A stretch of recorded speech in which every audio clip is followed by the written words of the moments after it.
that part. But I think that a lot of men the world over are being taken care of spectacularly by women. So that's where I disagreed with you. But it is International Men's Day. So today we celebrate all that you are, all that you do. On behalf of all the women everywhere, I say we tell you, thank you. We love you. We say happy International. Sorry. On the mounts. All right, so Uti, quickly, what did you find for us in the news? Yeah, okay, so my story is an interesting one. It caught my attention because it said, the headline says, FG, which is the federal government, says one-bedroom apartments under its Renewed Hope estates cost about 9 million naira. So this was the Federal Minister of Housing and Urban Development, Musa Dangiwa. He's revealed that the government funded one-bedroom apartments under the Renewed Hope estates programs that cost between 8 to 9 million naira. However, those developed through the public-private partnerships, that's the PPP, within the Renewed Hope cities are priced at 22 million.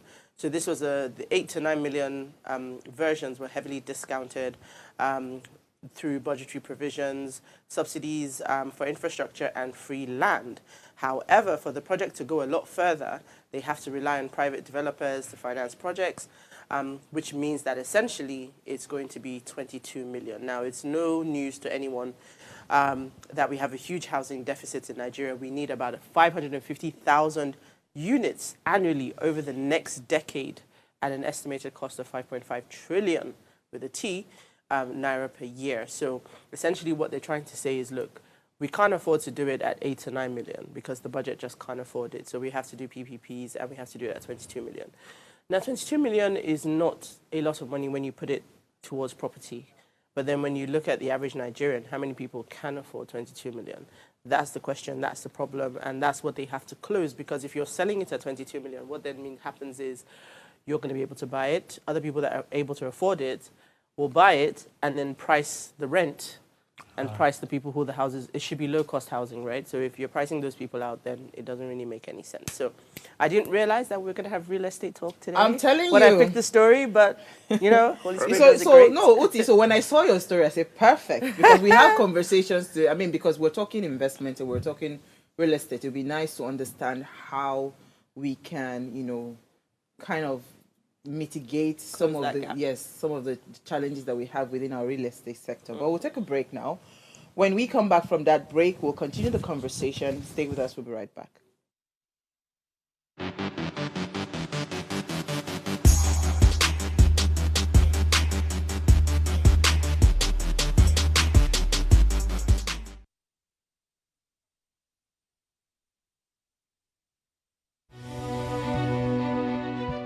Nigeria, by extension, Africa, is faced with a lot of challenges. With the growing youth population and very little engagement. That is a ticking time bomb. We're blessed people with a diverse culture who have a lot to say. And yes, we are talking. It is important we drive conversations that informs, inspires, and influences thoughts and actions. If we say there is beauty in diversity, then let us embrace our diverse culture. We must continue to courageously be the voice of transformation. As we are the hope for the future, yesterday's conversation shaped today. What are you saying to shape your tomorrow? We know you have a lot to say, and we are here to hear you.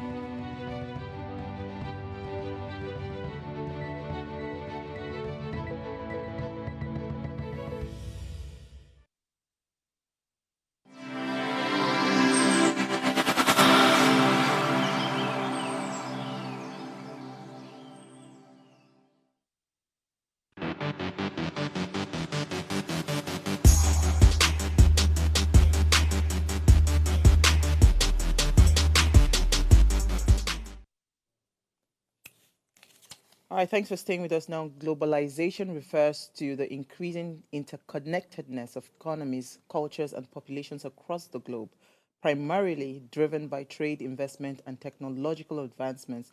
This phenomenon has significantly influenced wealth creation through investment by expanding market access, enhancing competition, and facilitating capital flow. However, it also poses challenges such as increased inequality, economic volatility that must be addressed through sound policies and governance. Now, to share more insight or ideas into this idea of globalization and its impact via investment. We have with us again, reintroducing them, Juan and of course June. Juan is, or June rather, is a senior wealth advisor and financial planner at Cetera Investors, and Juwon Aragbaye is the CEO of Titan Enterprise Investment. Thank you so much for joining us. Let's leave all the long pleasantries because we have a lot of conversation to have. All right, so now, when I saw this topic, right, the first thing that came to my head was Jakba. So you see that word globalization. So I remember having a conversation with one of my coaches, and he says, Uwa, if you take leaving your country to another, like an advanced country, like a developing country to a developed country, don't see it as you're running away from your country. Don't see it that you're migrating. See that you're evolving into becoming a global citizen, meaning that when you naturalize in those kinds of environment, you then have global access. So you can go anywhere in the world, you can invest anywhere in the world, you can become a global citizen just by that singular act. So when people are migrating away from, because we have a lot of people leaving Nigeria and all of that, people in search of greener pastures, right? That is what they should be thinking about. So when I saw this topic, I thought it was quite an interesting conversation to have, because again, in the real sense, people do need to start to think global. Yes, you can be local, but if you're thinking as global, it means that you be here, but you're trading with people, you're investing in people from all over the world. So help me understand, who's going to start first? I'll take the floor on that. First of all, whoever had that conversation with you, I love their mindset and what they expressed to you, and I love what you just said. So we live in a global world now. When you talk about iPhones, when you talk about social media, and just the access that we have with things now, it's a global environment that we live in. I was just having a conversation with a few of my friends yesterday about this topic, about just expressing yourself or thinking globally. It doesn't mean you have to leave your normal environment or wherever you were born or your nationality. You don't have to leave there. It's all about your mindset, right? So I look at individuals as a business. You have to look at yourself as a business, as a company. And you're the CEO of your own company, yourself. And if you look at things from that perspective, what would a CEO of their company do? Their job is to be a great steward of the finances or the well-being of their company. So the way I look at that is you have to do what you know will be best for you to move yourself forward. And oftentimes that might be putting yourself in different markets. When you think about some of the biggest companies in the world, whether it's Apple or Nike on a sports category, these companies are mobilizing in every country that they know there's value in. So I look at that the same way for myself. I live in America. I was born here in Nigeria, but I try to have access and I do business all across the world. Even in the States, I do business in every different state that I have access in or that I have resources or contacts in. So that's what I would say about that. I'll let June take the floor. June, what's your idea of globalization? When you think globalization, what comes to your mind? I think when I think globalization, well, let me first start off by, I really like what Juwan said about thinking of yourself as a business. And when you think of yourself as a business is basically revenue minus expenses equals profit, right? Revenue is how much income is that company generating, how much cash flow is that business generating, right? And you can think of it as yourself, as your own business, how much income are you generating as the revenue side, right? And expenses, whether you're a business and you have inventory or overhead, we as individuals have our own rent, our own mortgage, our own food, travel expenses, right? And whatever's left over is going to be your profit, right? And with regards to globalization, the world is becoming smaller and smaller, right? Everyone has one of these, I don't want to mess up my mic. Everyone has one of these, and we have access to the history of the planet, right? As well as not just our own city that we live in, but, with social media, I can see what Nigeria is doing. I can see what Korea is doing. I can see what New York is doing, right? And with that, on the topic of globalization, you have to start training yourself and educating yourself on what can I do to invest in other opportunities, right? To increase that revenue side of your own personal business and your own personal brand, right? As yourself, right? So my job as a wealth advisor and financial planner is to help manage an individual's personal finances in terms of, whether it's investing in the stock market, or partnering up with professionals in the real estate space like Juwan, as well as managing taxes, right? Because with taxes, yes, you can make 10, 20%, but after taxes, if you're cut in half, right, managing taxes is probably the most important key aspect of maximizing your investments. Absolutely. I was going to say that taxes in Nigeria are not there yet. Managing taxes abroad, but not yet. Makes sense. I mean, globalization, with technology and with the internet, we've seen the world consistently shrink and shrink, and you sort of touched on that. But I want to bring it home. Obviously, you're here for an event, and that's because Nigeria holds a plethora of opportunities in sort of different segments, right? And I think one of the things that people miss out with investments is they associate it to wealth. So you have to start big. So if you think about your revenue and you think about your expenses, and then whether your profit is this big or your profit is this big, right? There's an investment that fits. So just sort of give some light into how you can start in investments no matter how little you have. Perfect. So when we look at the investment world, yes, dollar amounts are important, but at the end of the day, performance metrics are based off of percentages, right? So no matter how big or how small the investment is, someone that's very wealthy with a 20% rate of return versus someone that's just starting to invest that also gets the same 20% of return, in terms of what actually applies to those individuals is going to be the same, right? So with starting to invest, I want to mention you should focus on things that you can control, right? And what can you control? You can control how much you actually save at the end of the month, right? So a lot of people, when they think about savings or investments, they look at the 30th or the 31st of every month and they say, hey, I paid my rent, I spent X amount on food, and I have this much money left over. That's what I'm going to save and set aside, or that's what I'm going to invest, right? But the proper way of thinking should be, if my rent is, I don't know, $500, right? And I want to invest $200, I shouldn't just invest what's left over. I should consider that $200 as part of my budget, right? So it's a change in mindset, right? But also going back to investments and talking about percentages, let's say you want to invest in Apple stock. In the US, it's around $200, right? If you have $200 to invest or more, great. But if you still think Apple is a great place to invest, you can also invest in a part of it, $50, well, US, $10 US, whatever, right? And you can, as the Apple stock continues to grow percentage-wise, so will your particular investment will grow equally. Yeah. Correct. Yep. So let me touch on Juwan's. Okay, you want to go there? No, I just wanted to build on. No, before we even got to real estate, just talking about, because I think real estate is quite secure. Is it? No, the building's not moving. I'm coming.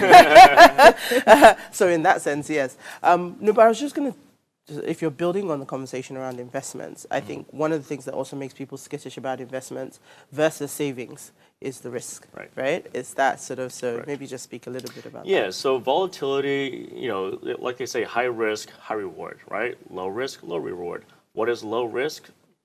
Cash under your mattress, right? Mm-hmm. Is it going to grow? Probably not. Is it going to lose value? Probably, right? Because with inflation, if you think about how much a gallon of milk or a liter of milk is today versus how much a liter of milk was 5 years ago or 10 years ago, right? If you in had Nigeria, it's more like 2 weeks ago. I was coming or 2 weeks ago, right? So your particular dollar value will lose what's called purchasing power. What you can buy with that same dollar amount starts to go down, right?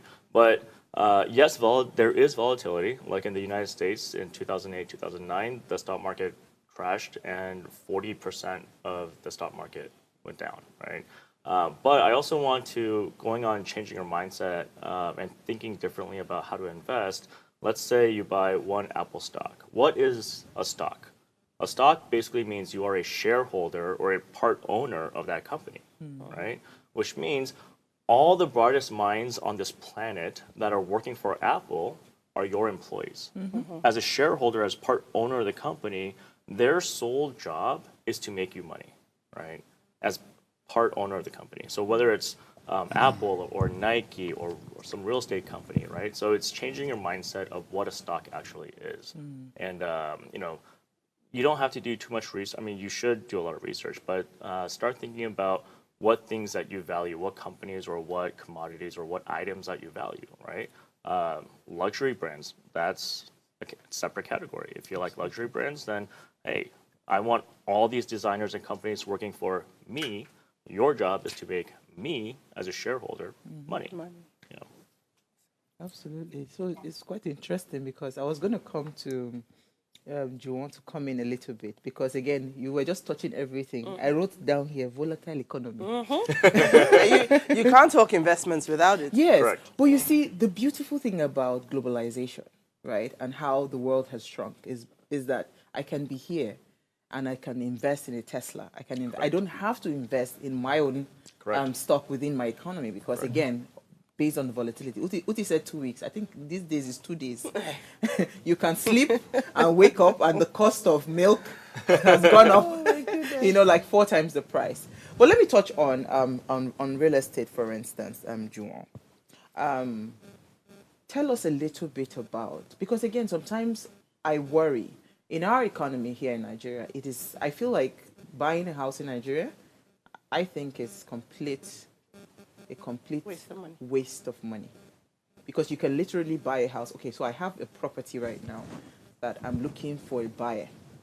And I'll tell you, this man bought this property at $1 million.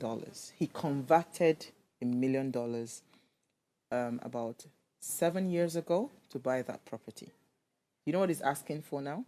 He has built some things on that property. He has done built up to some level, and he just stopped and said he's not going ahead with the project. He's asking for just his $1 million. When he bought it, $1 million was 120 naira to a dollar. Today, as of today, I bought $10,000 today. Dollar is 1,750 naira. So he's just kind of stuck. All he's asking for is, I just need back my $1 million. Yeah. So tell us, how do we approach real estate? Should we think globally? Should we think, let's start to buy properties maybe in more stable economy? And are there really stable economies when it comes to housing? Because we get reports too. We listen to your news and we see what is happening. So tell us a little bit. So there are a few different components when it comes to real estate. Real estate is not just black and white. There are different layers to real estate, right? I look at this market as far as real estate, obviously, because everyone needs a place to live. So if you can afford a place to live, here you usually build your house, cash, you buy, and you live in it. So that's one component, just having a place to rest your head, shelter. Now, from an investment standpoint, from investment lenses, I think location is probably the very most important component here. Now, when you talk about abroad, there's a whole nother ball game because where I live in America, we use lending. So that's how you really have to leverage real estate. And I feel like once Nigeria starts to implement more lending, things will change as far as investing in real estate. But abroad, see, lending is like the key component that allows us to build the wealth through real estate because we're leveraging the money from the bank. And the money from the bank allows us to be able to buy an entire piece of the pie, which is the real estate. The bank asks you to put down maybe 10%, 12%, whatever the amount is. They'll purchase the rest for you at a fixed rate. Now, you as the investor, if you're savvy enough, you're able to take that real estate and rent it out to someone else at a much higher rate, or just let it grow. And then the difference between the rate you're renting it out, you make the profit. So lending is like the key component that allows you to build wealth through real estate because the dollar, even in America, that dollar, the US dollar, is always going to devalue over time. But as the dollar devalues, everyone knows, and if you don't know, I'll tell you, assets tend to go up. Every time they print more money, the dollar gets less and less purchasing power, like he said. With that, the opposite of that is your assets that go up in value. So essentially, we put our dollars in assets. We use the depreciating dollar, which is the US dollar, or even any dollar, any fiat currency in any country you're in, is not real. It's just fake money. So we use the depreciating fake money to buy real assets, which in this case would be real estate. So my company, we offer what they call group economics with syndication deals, where we raise capital amongst everyday investors like us right now. We raise capital together, and together we buy big apartment complexes. We renovate them, we add the value, and then we go back to the bank, we refinance or we sell at a much higher price than we bought it at. The reason why that's such a powerful metric is because some of us can't buy big buildings by ourselves. So group economics, which I urge everyone to practice, get a friend, get a family member, sit down, learn the metric first, learn how the industry works, and come together, bring your money together, because you're more powerful together than you are as an individual. Raise capital together and do projects together. That's what I do in the United States. That's what I urge anyone to do in any country that they're in. Once you learn the metric, get a group of your friends and together buy a building, renovate it, and everyone will make money, in opposed to just sitting there trying to save money forever, and do it yourself. It's more unity, is more power in unity. So let's sit on group economics for a minute, right? So mortgages here are 30%, 35%, double digits interest, right? So Per year? Yeah, so you probably, depending on how old you are, the cutoff is usually retirement age. So some banks 55. There's mortgages here as a whole completely different, ball game. So people who are buying here are buying cash down. So even if I was going to do group economics, right, and 10 of us put money together and we had $1 million and we did what he did, right? The challenge then becomes the Naira's devaluing so fast, right, that you probably will end up at a loss of some sort. Yes. So as the experts in that space, what's the recommendation to say, you know what, group economics still works. If you think globalization, probably don't invest your money here. But just how does that shift then happen to sort of protect ourselves but still benefit from group economics? So my logic with that is, and I teach this back home, even in America, to my students, because where I live in that Los Angeles, where it's super expensive to buy just a house, you're not limited to wherever you live. That's what I would say to that. You're not limited, like you said earlier. You don't have to only invest in your place of residence. The world is shrinking. Someone like myself, I'm here now. If you have access to hear me today, I offer opportunities for people to invest in the U.S. through group economics with syndication deals. That's what I would say to that. No one's holding your hand and saying you must invest here, you must invest here. It's even smarter to invest wherever you can make the profits and then bring it back here. So that's what I would say to that. You're not limited to wherever you are living. You need to do your research, connect with people like myself or June, and find out if it makes sense for you to invest abroad, because for most people, it actually does. So back home where I live, I have investments in different states where I live. So just because I live in California, doesn't mean I invest in California. I invest in a state called Ohio, because these markets are more beneficial for what I'm trying to do, which is grow my cash flow. So you can invest anywhere in the world, whether it's through stocks or through syndication deals, through people like myself in the real estate segment. Awesome. Let's take a break. Yes, it's getting interesting. Stay with us. We'll be right back.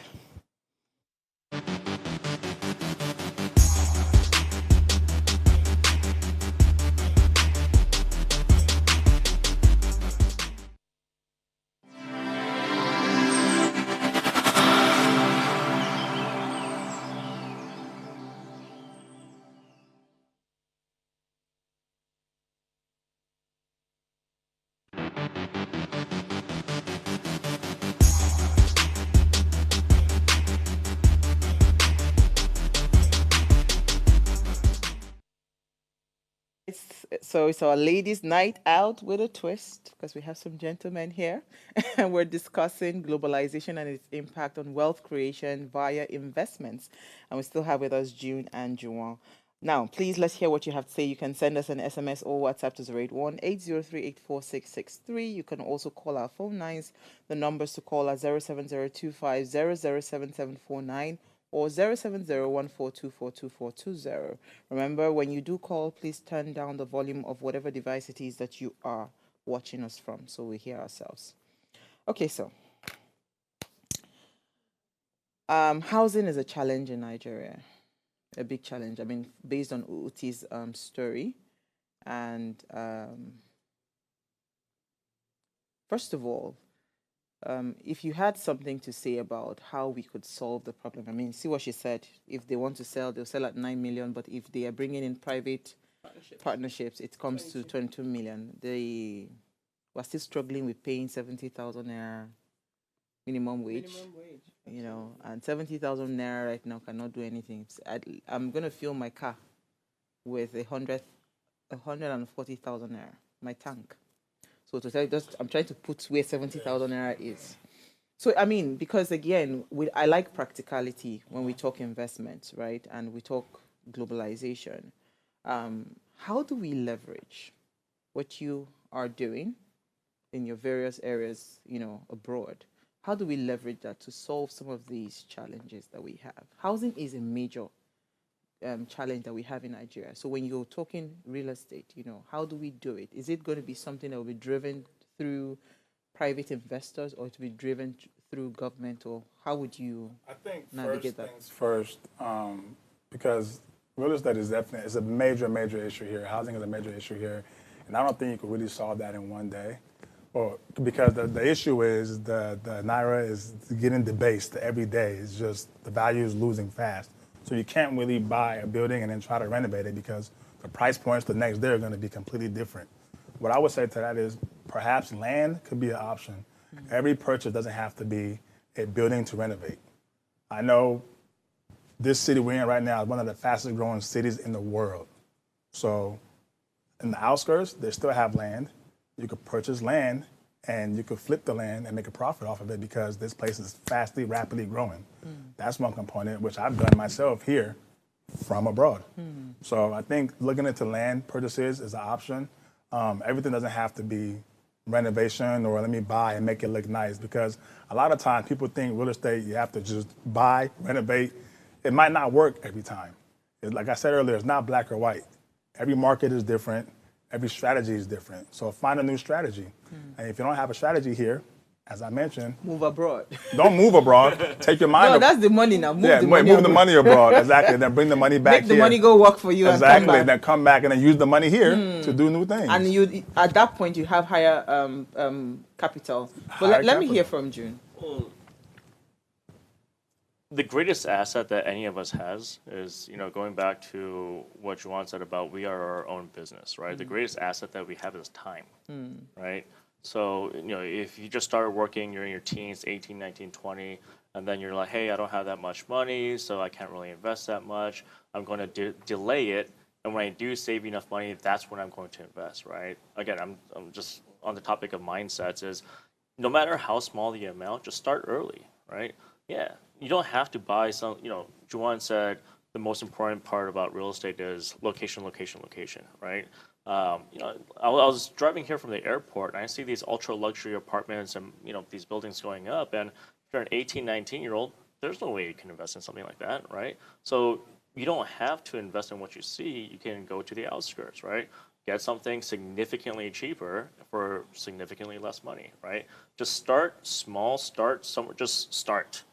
Just start with whatever you have, no matter how small it is, you will be able to find an investment somewhere, right? And let's say you're 18, 19, you have a little small corner of a lot of land, right? That time that you have as a younger investor, a younger individual, gives you an advantage over a 60, 70-year-old where they don't have that time for that asset to grow, right? So just getting started early, and in terms of how to solve the housing crisis in Nigeria, where it's my first time here. I've been here for a couple hours. I have no idea, right? But we do have a similar issue in the United States, right? Housing we're in a crisis. Los Angeles, I live in downtown Los Angeles, and I'm sure you guys have seen it on TikTok and Instagram. But we are right next to Skid Row, where people are literally living in tents, and we have the largest concentration of homeless individuals in the country, right? Just a couple blocks away from where I live.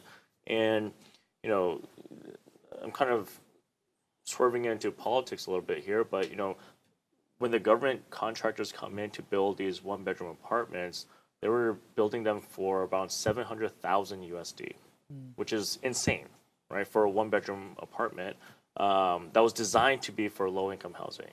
So private contractors came in and said, that's ridiculous. We will do it for a tenth of that price, right? So you do need collaboration between government policies versus private contractors to work,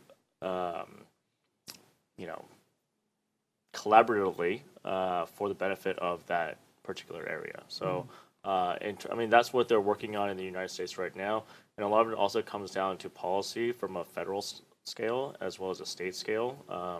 And I think Nigeria, as one of the fastest growing cities on the planet, I'm sure soon we will see collaborations between these commercial real estate developers as well as government officials. Yeah, I think it's coming. So I think one of the challenges we face, right? So the United States is huge. So you have land, right? If you've ever looked at the map of Nigeria, I'm going to stick to Lagos. Teeny little bit of space. So Lagos has a space problem. We have a land problem. So even from a food security point of view and an agriculture point of view, we have a serious land problem. So today, you go and get a piece of land, and the government says, oh, I'm going to farm, and I'm going to grow food for Lagos State. And then all of a sudden, that land is worth a lot more because developers are like, look, I can put property on that land, and you can make a lot more money. So the idea of those collaborations are really good. The challenge for us then being in not having as much land. So there's sort of a measure of creativity that has to come into solving the real estate and housing challenge. And I suspect that's why, when I hear 550 million homes, I'm like, where are they going to put it? Perhaps not in Lagos. But I want to come back to the time factor because that's really, really key. And if you know what land is talking about, I don't think it matters anywhere in this country. Unless your parents got money, ain't no 18 or 19-year-old. Well, maybe nowadays in the social media revolution and people earning money because from... if you hear all this social content creators, what they make. Yeah, so perhaps them, right? But that's a very small part of the population if you think about it. So the average 18 and 19-year-old kid is probably not... He's on the road to real estate, but he's not there yet. Right. So how do they start smaller? So there's stocks, just to give an idea, so if I'm listening to you now and I'm 18, 19, I'm thinking, I don't even have $1 million naira, but I probably have 50K or I have 100,000 naira. What can I do with that? And start to build and use that time to maybe get me to real estate in maybe the next 5 years or 10 years. So the first thing that I would do, speaking to my younger self or anyone else who's watching this and who might happen to be under 20 or 25. First of all, the first thing you have to do is get educated. You have to invest in yourself, invest in your mind, invest in your well-being. Just prepare your mind because the journey is going to be hard. It's not easy. Nothing worth having is easy. I went through this journey myself, and I can tell you it's worth it, but it's not easy. So first, prepare your mind, okay? Get educated, learn whatever it is that interests you. Second, they have Bitcoin now, guys. They have, I'm telling you, listen to me. I've experienced. I'm not listening to you. But one Bitcoin right now is like, whoa. Let me tell you, and I'm not here to promote Bitcoin because I don't work for them. Or just say cryptocurrency. Cryptocurrency, but I'm telling you the one that's real because I've done it. I'm telling you what I've done. I don't share things that I haven't done. First of all, it's another avenue to invest without having to have the whole pot. Okay, so imagine you can just buy a fraction. A fraction. Imagine being able to buy a fraction of a big building. That's what Bitcoin is now, and anyone could do it. Anyone, especially the younger generation, they're familiar with it. They're on the internet. They know. So I don't care if you have $100. You could put the $100 in Bitcoin. It will go up. I've done it myself. I've actually made a lot of money, and I've missed a lot of money because I was like you one time. I'm still like me. I'm not changing my Don't worry. Your son's going to tell you about it. Maybe.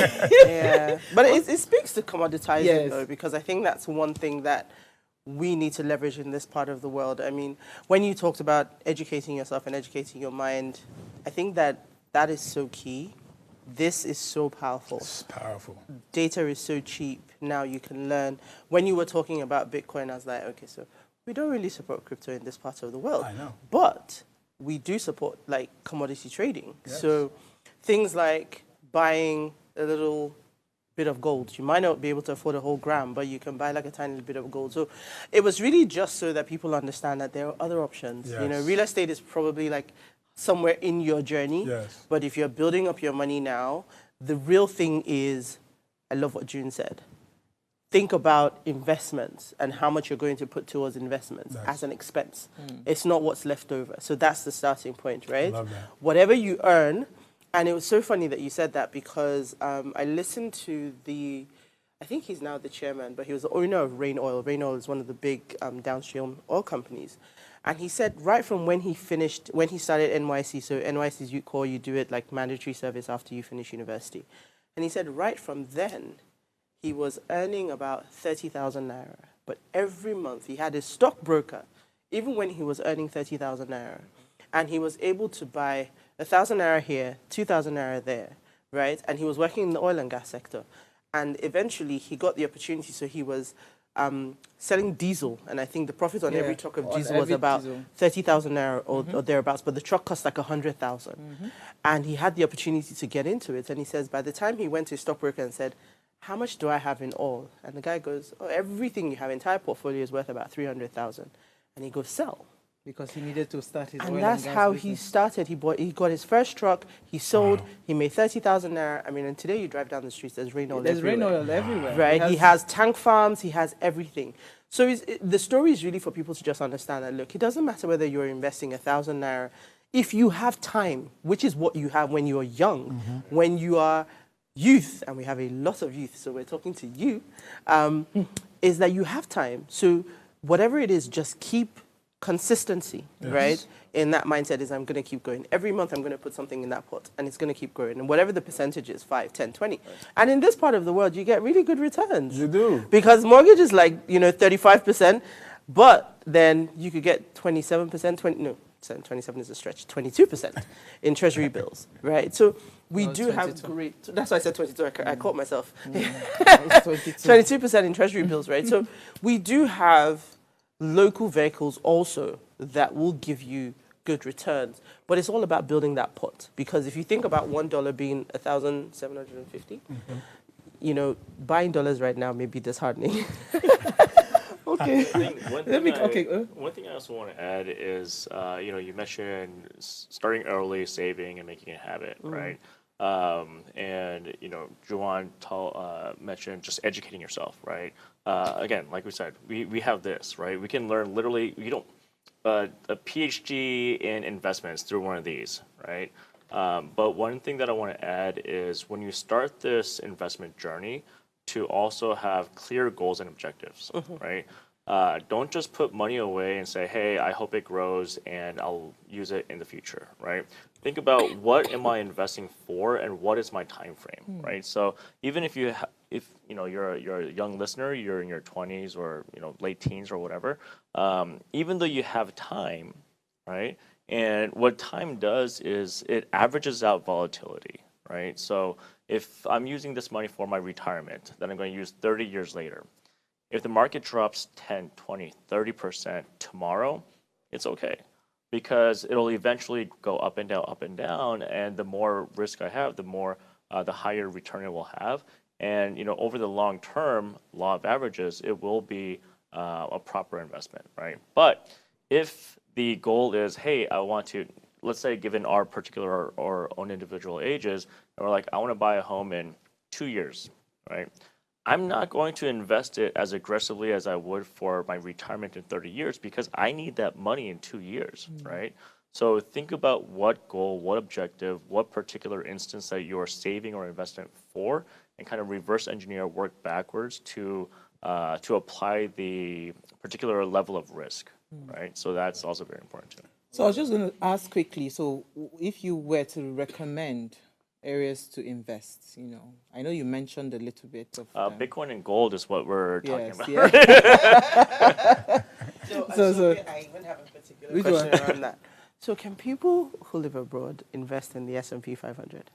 They can. Okay. They can. Investing in the States. Yeah, so for those of you guys that are not familiar with the S&P 500, it's a Standard & Poor's 500, right? So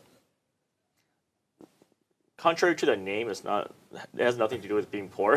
Standard & Poor's is just a company. But the S&P 500 is a list of the 500 largest companies in the United States, right? So your Apples, your Googles, your Netflixes, your NVIDIAs, right? Your Teslas, all those companies, as well as plenty of other industries, are aggregated in this 500, right? So instead of investing in 500 different companies, you invest in the S&P 500, and it automatically diversifies you across 500 different companies. So even if, let's say, for whatever reason, Apple doesn't sell any iPhones next year and their stock takes a dive, you have 499 of the largest companies in the United States that will prop up Apple taking a nosedive, right? So on that topic, diversifying your investments is also very important. We've seen during COVID, a lot of people started investing in Bitcoin, Dogecoin, like myself, right? How's that doing? Is it going to the moon yet? I haven't checked on that for a while. But diversifying in different asset classes is important. So technology, commodities, industrials, communication, right? So diversification is also another way to minimize your volatility in your portfolio. Awesome. So what's the lowest entry point for that kind of investment? In the United States, honestly, you can start with like $5 USD. Even that $5 will automatically be diversified across 500 different companies, right? I want to speak on something real quick too, because she mentioned commodities, and some of the advantages that I see in a place like Nigeria is you do have those opportunities. We don't really back in America, we don't really deal too much with commodities, but because this is such a natural place, people have access to those type of things. Everyone here has an auntie or uncle or elder that might be out further in the farmland or something like that. You have to just think. What can I grab that has less value maybe here, but has more value somewhere else. Even if you have to travel a little distance, those little type of, I call them small hustles, those little type of hustles could help you gain good returns to prepare you for bigger projects. We're pros at small hustles. Exactly. Yeah.